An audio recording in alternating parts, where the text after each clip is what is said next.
pace del Signore. Ho voluto fare questa breve diretta, no? Per poter parlare un po' il mio punto di vista per quanto riguarda la politica, perché molto spesso diciamo si pensa che se noi non parliamo di politica è perché non ci interessa. No, non è quello. Se noi non parliamo è semplicemente perché pensiamo che la soluzione dell'Italia rispetto alla politica, no, sia nelle scritture, cioè quindi dobbiamo cercare qual è la strada che Dio propone per quanto riguarda la nostra situazione politica, no? Allora, perché ho visto un po' tanti, non lo so, ultimamente tanti pastori, tanti ministri di Dio, adesso non lo so, parlano solo di politica, politica, politica. Ma la cosa che noi dimentichiamo è che ogni partito politico, no, ha un pro e un contro, ha delle idee buone e quelle non buone.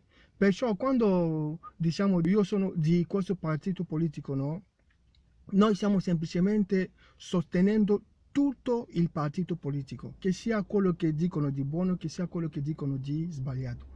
E così come noi cristiani non va bene, perché, perché per esempio come alcuni mesi fa c'è una persona che mi ha scritto su Facebook per dirmi: ma non lo so, tu devi pubblicare le cose contro questo governo, contro questo ministro, perché lui parla sempre contro, diciamo, l'immigrazione. Lui è sempre...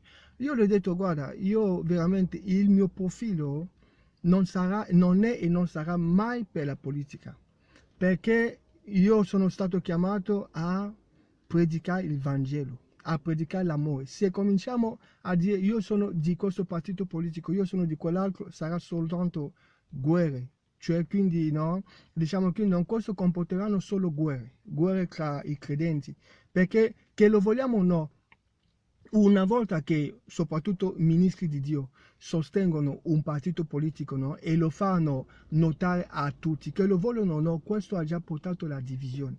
Perché chi non è del suo partito politico sicuramente no, diciamo, non sarà più al 100% con il pastore. E questo porterà soltanto lite e tutto quello che possiamo vedere. Diciamo, non dimentichiamo che quando Gesù venne sulla terra, molti di Israele pensavano che lui venisse per sconfiggere l'impero romano. Molti pensavano così, ma lui ha fatto capire che non era questa la sua missione. La sua missione era di venire a salvare l'umanità. L'umanità al di sopra, cioè di quello che possiamo, diciamo, no, aspettarci di questa terra. Noi credenti abbiamo una visione celeste. Il nostro regno, come ha detto Gesù in Giovanni 18,36, no? Il mio regno non è di questo mondo. Noi non siamo di questo mondo. Noi dobbiamo pensare al regno celeste, predicare il Vangelo tale che le persone siano salvate, che la loro anima sia salvata, perché possiamo avere il migliore governo che vogliamo in questa terra, ma se la gente poi non conosce il Signore, non servirà a nulla. Non servirà a nulla. Perciò noi siamo qui per il Vangelo. Gesù, se voi vedete bene, Gesù non ha mai parlato di politica. Quando invece in quel tempo c'erano già i regni, c'erano già i governi, c'erano già tutto. Gli apostoli stessi non hanno mai parlato di politica. Però questo non vuol dire che Dio ha lasciato oppure ha abbandonato il popolo a sé, no. Lui ha dato i metodi per guarire la nazione. Se il mio popolo, sul quale è invocato il mio nome, si umila, prega, cerca la mia faccia e si converte dalle sue vie malvagie, io le esaudierò dal cielo, gli perdonerò i suoi peccati e guarirò il suo paese. Questa è la strada. Questa è la strada. Tutte le grandi nazioni, oppure tutte le nazioni dove è successo un risveglio, sono sempre passati da lì. Le ginocchia per terra e la preghiera. Dio è capace di guarire una nazione usando anche un partito che non potevamo immaginare. Dio è capace. Vediamo un po' come fu, diciamo, no, ricostruito il Tempio a Gerusalemme da Ciro. Ciro che era un re di Babilonia. Babilonia, conosciamo tutti cos'è Babilonia, ma Dio si servì di quel re per costruire il suo Tempio, per far capire che Dio può servirsi di chiunque per fare la sua opera. Dio non è, il Signore non ha la nostra mentalità di pensare che no, per poter guarire l'Italia bisogna per forza che ci sia un partito politico che fa questo, che fa questo. No, questi sono i nostri ragionamenti. Noi pensiamo così perché siamo abituati a fare. Dio è molto al di sopra, Dio può usarsi di chiunque. È per quello che come cristiani, no? Io veramente, io vi dico, quando guardo la, diciamo, no, perché io mi interesso, però quando guardo la politica, io guardo, diciamo, no, le cose buone che loro propongono e in preghiera prego che il Signore mantenga. Non mi interessa chi sia il partito, chi non sia il partito. Le cose buone, che Dio li faccia decreto. È così, perché se vogliamo oppure se pensiamo che, che sarà questo partito politico oppure quell'altro che guarda la nazione, saremo delusi. Vedete soltanto quello che è successo poco fa.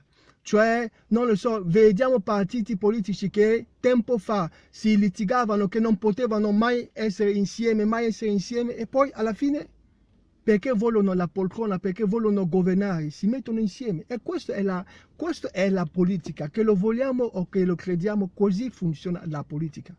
Gli interessi, questa è la politica. Ma noi credenti dobbiamo vedere su un altro punto di vista e credere che Dio può usarsi di qualsiasi partito politico per guarire la nazione, pregare affinché le buone idee vanno avanti, quelle cattive siano distrutte, proprio non vanno fuori. E il Signore è potente, pregare per la nazione, senza, io veramente personalmente non ho nessun partito, no. E penso che soprattutto un ministro del Vangelo non deve avere un partito politico, no. Se non comincerà a essere parziali, diciamo non fare un po' come si faceva ai tempi degli apostoli. Io sono di Paolo, io sono di Pietro, io sono di... Diciamo, meno male che lì si faceva per un punto di vista spirituale, per uomini che erano guidati da Dio, ma oggi è la stessa cosa. Io sono del PD, io sono del 5 Stelle, io sono del, non lo so, Lega, io sono di questo, io sono del Partito della Famiglia. È la stessa cosa. Fratelli, diciamo, la mia esortazione, quello che mi è venuto a cuore, era solo di dire questo. Poi ognuno è libero di fare quello che vuole, pensare quello che vuole, però possiamo anche mettere la mano sul fuoco. Dio non guarda, Dio ha i suoi metodi di guarigione, che è ed è sempre tramite la preghiera. Se preghiamo per l'Italia, invochiamo Dio per la sua misericordia, per la nostra nazione, Dio opererà. Dio si servirà di chiunque e opererà. Ma se vogliamo guarire la nostra nazione con i nostri ragionamenti, i nostri pensieri, i nostri poi questo produrrà soltanto liti, guerre, e poi divideranno popoli, divideranno nazioni, divideranno tutto.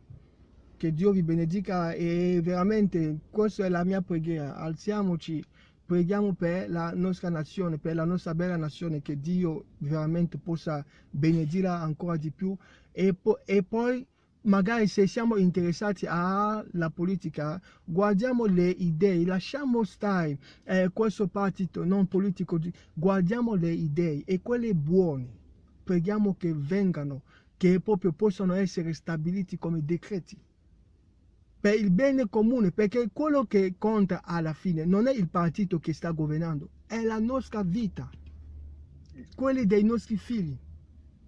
Perciò preghiamo che quelle idee buone vengano considerate come tali, quelle non buone vengano scattate.